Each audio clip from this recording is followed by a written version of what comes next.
Yo, it's Karkat. You guys ever watch Leafy is Here back when his content was good? You know, the CSGO surfing and the rants on random shit. This is gonna be like that because I've got something I need to get off my chest, and what better place to put it than this channel? So grab a drink, get comfortable, we got some Rivals gameplay in the background, and I need to tell you about the movie I watched last night that absolutely blew my mind. It was a typical night. I was actually playing some Ultron Battle Matrix, got my first win. My girlfriend comes up to me and says, "Hey, there's this new Netflix movie I've been getting clips of that I kind of want to watch now." I go, "Cool, what's the movie?" She says, "It's K-pop Demon Hunters." Now, I would consider myself fairly open-minded. I say, "Sounds good," and we decide to watch it that night. We get nice and cozy, little bowl of frozen fruit and the TV in our room ready to go. I see the movie is an hour and a half long, and I'm thinking to myself, all right, this will probably be pretty corny and lighthearted, but I'm down for that. Yeah, I was dead wrong. That movie was so good, I stayed up until 3 a.m. writing the words that I'm saying to you right now because I got the restless feeling I always get when there's something on my mind that I want to put in a video. And here we are, a video essay on what makes this movie so good. We're going to start with the low-hanging fruit and then really get into it because I need to fully convey why this movie is peak cinema.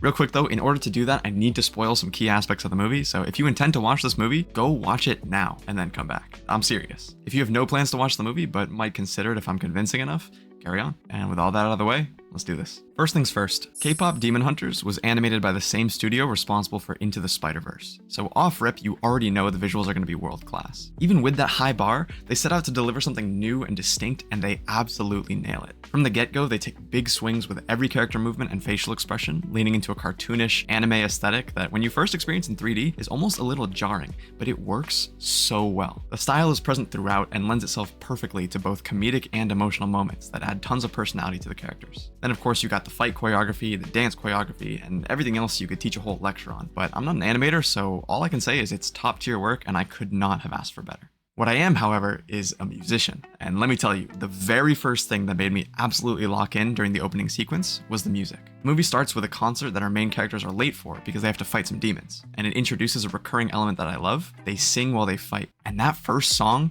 it's a banger. But it's not just that song. It's every single song in the movie, and there are like a half dozen. Not a single one is a miss. They were in the studio like Phil Collins recording for Tarzan. They did not have to cook as hard as they did. I was completely floored watching the movie, particularly because when it comes to songs in movies, whether that's Disney, Pixar, or especially live action, pick any one out of a hat and there's a solid chance it's corny. But believe me when I say every single song in K-pop Demon Hunters, every single one is a banger. And I know bangers. It's even crazier, every lyric in every song directly relates to the stuff that's happening in that moment in the movie, which is usually a perfect recipe for the corniest, goofiest songs you've ever heard. Somehow that's just not the case. The lyrics are good. How? Who wrote these songs? Dude, when you get to the song Free, oh my god. And then it's a duet, oh my god.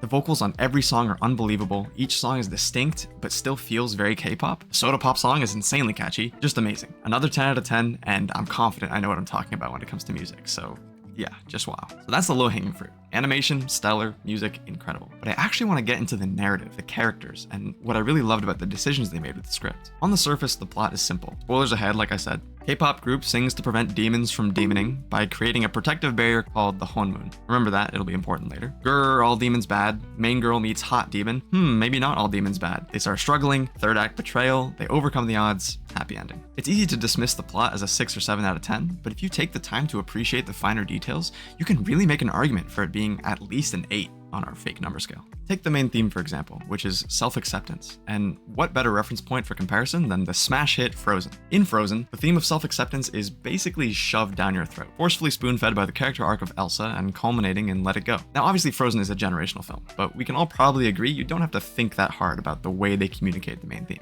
What I love about K-pop Demon Hunters is the nuance in their approach to the same theme. In the movie, it's revealed that the main character, Rumi, is actually a half-demon, something she hides from everyone, including her closest friends, the other girls in the group. The only one who knows is their predecessor, Celine, who instructs her early on to keep the truth hidden until they can quote-unquote fix it by turning the Honmun golden, banishing all demons, and effectively cleansing her of her demon side. Celine's mantra was basically, hunters never show their weaknesses. The overall arc of Rumi's character development, then, is her coming to terms with her demon side and accepting it as a part of her true self. Makes sense, not too different so far, but the devil is in the details. You see, when the hot demon Jinu first sees the marks on her arms and realizes she's half demon, he reflects on it after, saying not just, oh, she had the marks, she's a demon, but that she has shame, foreshadowing what we come to understand about the true nature of demons in the movie. The problem is her friends and Celine still think all demons are just ubiquitously evil, so when her friends find out, they abandon her out of fear. this is where it gets crazy. The whole moon starts cracking, demons are running rampant, Rumi, having nowhere left to turn, goes back to Celine and tells her how everything went wrong, people are dying, and the band split up. What does Celine say? Their teacher and member of the old guard, who we expect to represent the good guys? She says, in a panic, "It's okay, we can still fix it. You just cover up your arms, I'll go to the girls and tell them it was all a lie, an illusion cast by the big bad guy to try to drive a wedge between us, and then we can fix the whole moon and save everything."